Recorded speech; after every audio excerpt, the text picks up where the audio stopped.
और चलिए अब सीधे आपको हरियाणा विधानसभा लिए चलते हैं, जहां सदन की कार्यवाही में क्या कुछ हो रहा है देखते हैं।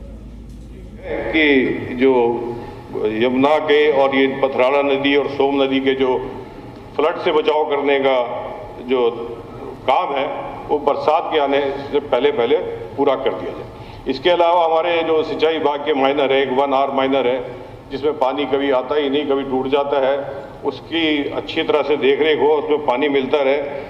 इसके अलावा एक और मेरी मांग है कि एक खिजरी बागपत माइनर एक मंजूर हुआ था मरहूम चौधरी बंसी लाल जी के वक्त में, उसका 2-3 दफ़ा सर्वे भी हो चुका है, लेकिन वो फिर कहीं अटक जाता है। और उस इलाके की, क्योंकि वो जो शिवालिक की पहाड़ियों के नीचे से उसको जाना है, उस इलाके के किसानों को ज़रूरत भी बहुत सख्त ज़रूरत है। तो मेरी सरकार से मांग है कि उस खिजरी बागपत माइनर जो है उसका भी दोबारा सर्वे करके उस पर काम लगाया जाए ताकि उस इलाके के लोगों को सहूलियत मिल सके। अध्यक्ष महोदय, पब्लिक हेल्थ की बात है, एक मैंने क्वेश्चन भी लगाया था, माननीय मंत्री जी ने उसका जवाब दिया। इसके अलावा इसमें भी जो बजट की जैसे 2.4 का बजट है और इसमें काम बहुत ज़्यादा होता है। अब जगाधरी शहर की अगर मैं बात करूं, 5-10 मिनट की अगर बरसात हो जाए 15 मिनट की, तो जगाधरी शहर बिल्कुल बीच में पानी भर जाता है, उसका कोई निकासी नहीं है पानी और लोगों को बहुत बड़ी दिक्कतों का सामना करना पड़ता है। तो ये मेरी ये मांग है कि उसका जगाधरी का तो हल करा ही जाए, लेकिन जो सीवरेज की दिक्कत और भी कई दिक्कत और सदस्य ने मांग रखी, जो बड़े बड़े गांव हैं, मंत्री जी ने कहा कि 10,000 की आबादी वाले उस पर ये लगाएंगे, लेकिन कुछ ऐसे गांव हैं जो बड़े हैं लेकिन उनकी इतनी आबादी नहीं है, उनमें भी ये कुछ इसकी संख्या कम करके इसको भी उसमें लिया जाए। इसके साथ साथ अध्यक्ष महोदय, एक मेरी सरकार से मांग है तो ये नेशनल हाईवे की बात कि हमारा जो राष्ट्रीय राजमार्ग जो बन रहा है, एक कलानौर जो जगह है, आप सब उससे वाकिफ होंगे अच्छी तरह, जो अगर आप यूपी जाते हैं कलानौर एक जगह आती है। उसके साथ साथ ये जो ताजे वाला जो हमारा हाईवे गया है, अगर कलानौर से इसको 1 मिनट लूँगा अध्यक्ष, कलानौर से इसको सीधा ताजे वाला कनेक्ट कर दिया जाए यमुना के साथ साथ, इससे बड़े फायदे होंगे। एक तो इलीगल माइनिंग रुकेगी, दूसरा जो यमुना की जो बेल्ट है जिसमें हर बार आप स्टड लगाते हैं और पानी फिर भी हरियाणा प्रदेश को नुकसान पहुंचाता है, वो सारी पक्की हो जाएगी और फ्लड से भी बचाव होगा। और ये रास्ता बहुत शॉर्ट, हिमाचल से आने वाले के लिए चाहे जिधर से आगे यही रोड देहरादून वाली रोड में कनेक्ट हो जाएगा। तो अगर इस तरफ मेरी मुख्यमंत्री जी से मांग है कि इस तरफ ध्यान देंगे और केंद्रीय मंत्री से इस बारे में। इसके साथ साथ ये मैंने 0R में भी रखा था कि जो इंडस्ट्रियल एरिया है वो बढ़ाया जाए, क्योंकि गांव की तरफ इंडस्ट्री जा रही है और बड़े बड़े ट्रक वहाँ जब आते हैं, लोडेड ट्रक छोटी छोटी सड़कों पर, जिनका सड़कों को भी नुकसान होता है और जो किसान है वहाँ पर जो अपने ट्रैक्टर ट्रॉली से अपने खेत या कहीं जाते हैं उनको भी बड़ी दिक्कतों का सामना करना पड़ता है। तो इसको इंडस्ट्रीज़ को इंडस्ट्रियल एरिया में शिफ्ट करा जाए और जो गाँव की तरफ बढ़ रही है उनको रोका जाए।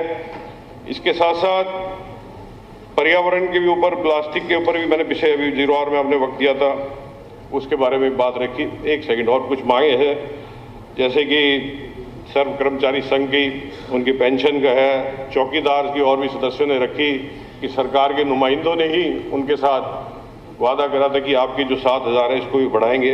इस तरह ग्रुप C और ग्रुप D के कुछ बच्चे हैं जिनका वेटिंग में, वो भी सरकार के किसी नुमाइंदे ने ही उनको आश्वासन दिया है कि आपको इसका 11 हाँ वो अच्छा।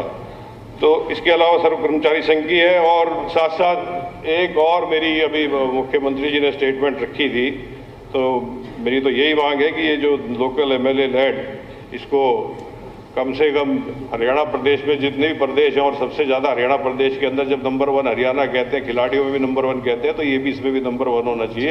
ये कम से कम 5 करोड़ तो हो ही हो सालाना। बहुत बहुत शुक्रिया स्पीकर साहब, धन्यवाद आपको। माननीय सदस्यगण, मैं सदन की जानकारी के लिए बताना चाहता हूं कि base model senior secondary school Charkhi Dadri के विद्यार्थीगण तथा स्टाफ आज सदन की कार्रवाई देखने के लिए दर्शक दीर्घा में उपस्थित हैं। मैं अपनी तथा सदन की तरफ से इनका स्वागत करता हूं। दिनेश अदलखा जी। माननीय अध्यक्ष जी, मैं आपका धन्यवाद करता हूं कि आज आपने मुझे माननीय मुख्यमंत्री जी के बजट पर बोलने के लिए अनुमति प्रदान की। मैं आपको बता देना चाहता हूं कि माननीय मुख्यमंत्री जी ने जब से हरियाणा प्रदेश की बागडोर संभाली है, हर व्यक्ति इस बात को कहता है कि मुख्यमंत्री का दरवाज़ा हर व्यक्ति के लिए हर वक्त खुला है, संत कुटीर के दरवाजे हर वक्त खुले हैं। ये बहुत बड़ी बात है कि नायब सिंह जी आपने कर दिया कमाल है। आपकी मुस्कुराहट, आपकी मुस्कुराती सूरत, आपकी मिलनसारिता से विपक्ष बड़ा बेहाल है। बजट आपने कर दिया पेश, गौ माता की कर दी रक्षा, लाडली योजना लागू करके लिया बहन बेटी का आशीर्वाद है। किसानों का बजट में रखा ख्याल, उद्यमियों, व्यापारियों, युवा, कर्मचारी, महिलाओं का बजट में रखा मान है। पा लिया हरियाणा के हर वर्ग का प्यार, खोल के संत कुटीर का द्वार, ना दिन देखा ना रात, हरियाणा की तरक्की के लिए हर वक्त तैयार। ऐसा मेरा मुख्यमंत्री, जिसने हरियाणा के अंदर हर वक्त अपने आप को समर्पित कर दिया। आज एक चीज़ की आज इस सदन को और बता देना चाहता हूं कि फरीदाबाद की जनता ने अभी नगर निगम चुनाव में फरीदाबाद की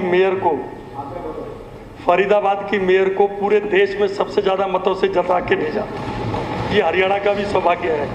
46 में से 39 पार्षद फरीदाबाद नगर निगम में हमारी भारतीय जनता पार्टी के चुनाव जीते। ये मुख्यमंत्री जी आपकी पिछले 6-8 महीने के अंदर जो आपने लोगों को प्यार दिया, उसकी मेहनत का फल है।